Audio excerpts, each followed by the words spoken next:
असम माना जाता है कि प्रकृति में वो बहुत धनी है। नॉर्थ ईस्ट बहुत प्रकृति में धनी है, बहुत खूबसूरत है, इसलिए इसको एक तरफ से जन्नत भी कहा जाता है। हेलो फ्रेंड, आज जो वीडियो लेके आया हूँ बहुत ही इंटरेस्टिंग होने जा रहा है, तो लास्ट तक स्किप मत कीजिएगा, लास्ट तक देखिएगा।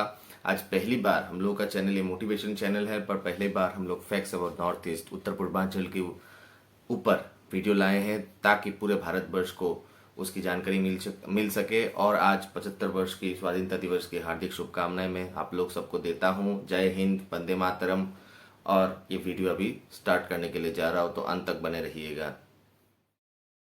आज का वीडियो बहुत ही इंटरेस्टिंग होने जा रहा है। नॉर्थ ईस्ट के बारे में जानने से पहले हमको असम के बारे में या हर एक राज्य के बारे में जानने की ज़रूरत है, क्योंकि इन 8 राज्यों से ही पूरा नॉर्थ ईस्ट बनता है, उत्तर पूर्वांचल बनता है। स्टार्ट किया जाए असम, मेघालय, अरुणाचल, नागालैंड, मणिपुर, मिजोरम, त्रिपुरा और सिक्किम।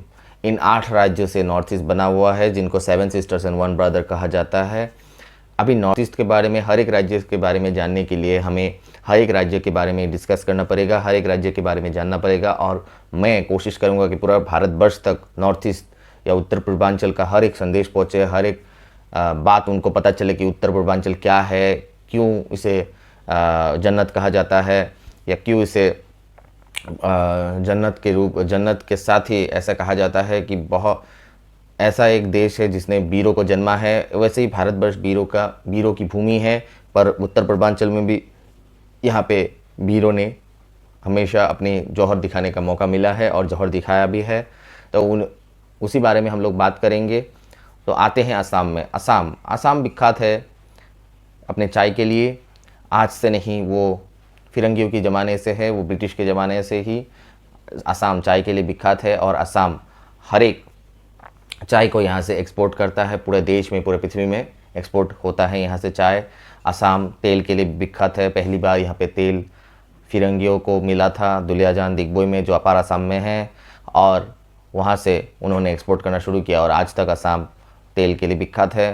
पहले वो असम ऑयल था, अभी वो इंडियन ऑयल बन चुका है।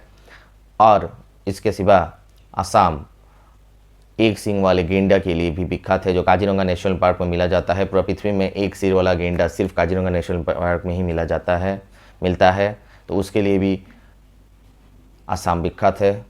असम में कामाख्या मंदिर है, जहाँ पे अम्बुबाची मेला होता है, और जहाँ पे पूरा देश भर के सन्यासी श्रद्धालु अपनी श्रद्धा प्रकट करते हैं कामाख्या माँ के सामने। वहाँ पे अम्बुबाची मेला में तरह तरह के लोग, तरह तरह के संस्कृति परंपरा के लोग आते हैं, अपनी श्रद्धा माँ की तरफ आगे बढ़ाते हैं।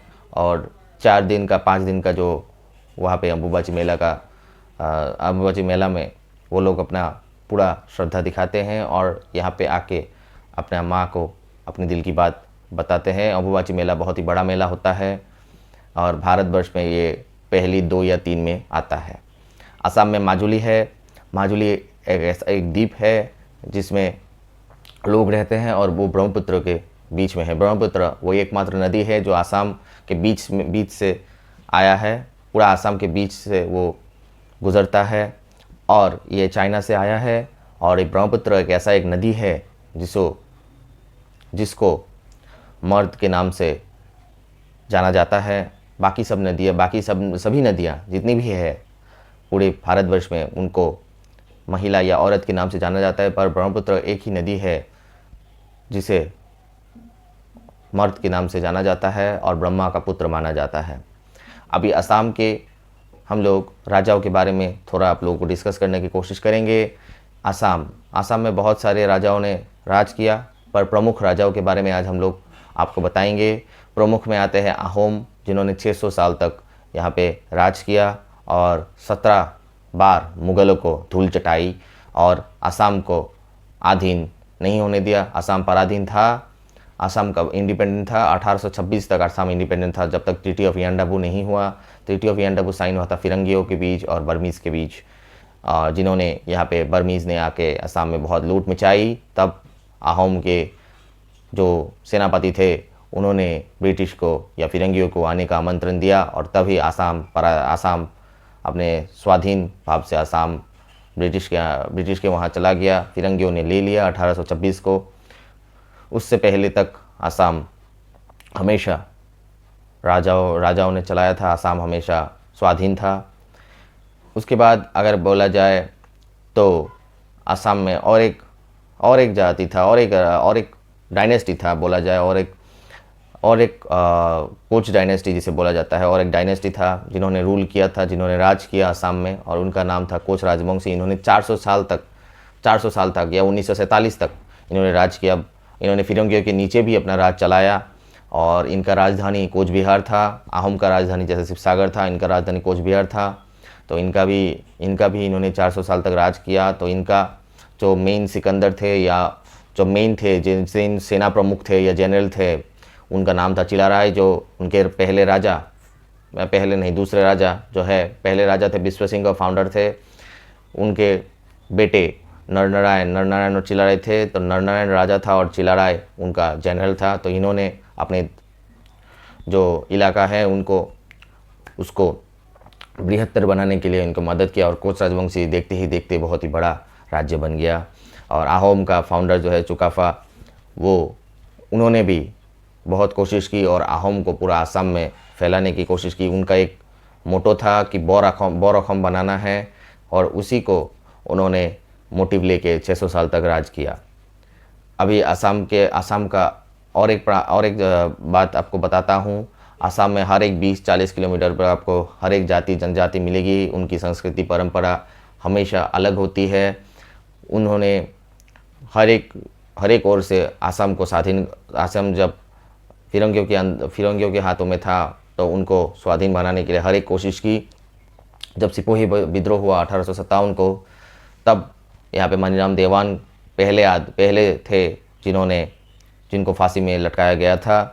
पहले असमीज थे, पहले असमिया बंदा थे। उसके बाद 1920 के बाद जब क्विट इंडिया मूवमेंट हुआ, तब कुखोल कोर, कनकलता बरुआ जैसे वीरंगनाओं ने, वीरों ने अपनी प्राण की आहुति दी, और आसाम और पूरा भारतवर्ष को दिखाया कि आसाम या नॉर्थ ईस्ट, उत्तर पूर्वांचल कभी भी पीछे नहीं हटा, ना पीछे हटेगा। और अभी और एक बात है कि असम के बारे में एक पार्ट या 2 पार्ट में शायद ख़त्म ना हो, इसलिए मैं पार्ट बनाते जाऊंगा आपके लिए। हर एक इन्फॉर्मेशन, हर एक जो मैं जानता हूँ, हर एक इन्फॉर्मेशन या हर एक जो भी मैं जानता हूँ असम के बारे में, मैं आप लोगों के सामने लाने की कोशिश करूँगा।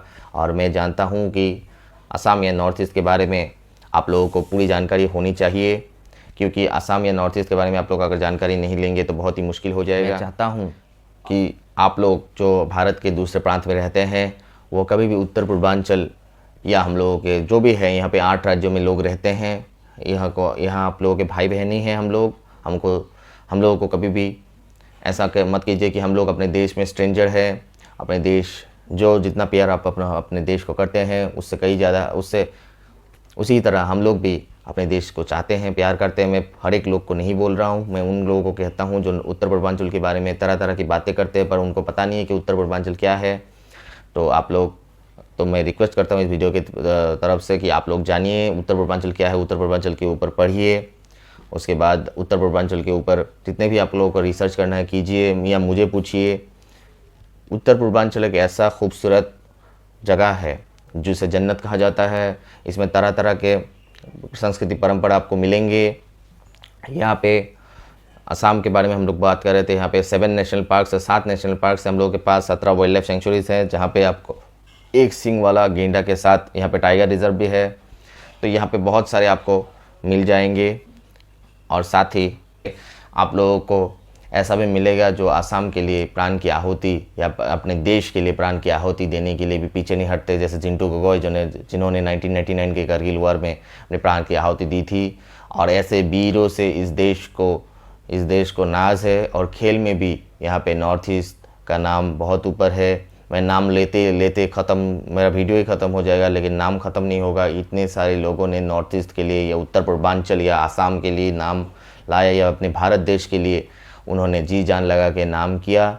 तो उनके लिए भी मैं यहाँ से सैल्यूट करता हूँ। मैं हर एक भारतीय को आज 75 वर्ष की शुभकामनाएं देता हूँ और यहाँ से सैल्यूट करता हूँ। और मैं अपने भारतवर्ष के सेना को यहाँ से सैल्यूट करता हूँ। और एक बात असम के बारे में, दात नेशनल पार्क जो है, और असम माना जाता है कि प्रकृति में वो बहुत धनी है। नॉर्थ ईस्ट बहुत प्रकृति में धनी है, बहुत खूबसूरत है, इसलिए इसको एक तरफ से जन्नत भी कहा जाता है। तो असम या नॉर्थ ईस्ट के बारे में जो भी जानकारी हो सकता है मैंने इस वीडियो में दिया, और मैं नेक्स्ट पार्ट फिर से लेके आऊँगा, असम के बारे में और जानकारी दूंगा, असम के ऊपर और बोलूँगा कि असम का पहला मुख्यमंत्री कौन था, या असम के बारे में, या असम को कैसे परिवर्तन किया। और इसीलिए मैं बोल रहा हूँ कि असम के बारे में मैंने जितना बोला वो ख़त्म नहीं है। इस पार्ट में, एक ही पार्ट में असम के बारे में ख़त्म नहीं कर सकता। वीडियो आप लोग देखते रहिए, ये वीडियो देखिए, लाइक शेयर कमेंट कीजिए, कमेंट में बताइए कि आप लोगों को किस तरह का और वीडियो चाहिए, किस तरह की जानकारी आपको उत्तर पूर्वांचल या आसाम या कोई भी राज्य के, उत्तर पूर्वांचल के राज्य के ऊपर आपको चाहिए, और हम लोग वहाँ पे आप लोगों को बताने की कोशिश करेंगे। और साथ में बोलता हूँ कि सब्सक्राइब करने का मत भूलिएगा, और साथ में बेल आइकन प्रेस करना मत भूलिएगा। यहाँ से विदा लेता हूँ। विदा लेने से पहले बोलता हूँ कि भारत माँ की जय, जय हिंद, वंदे मातरम। धन्यवाद।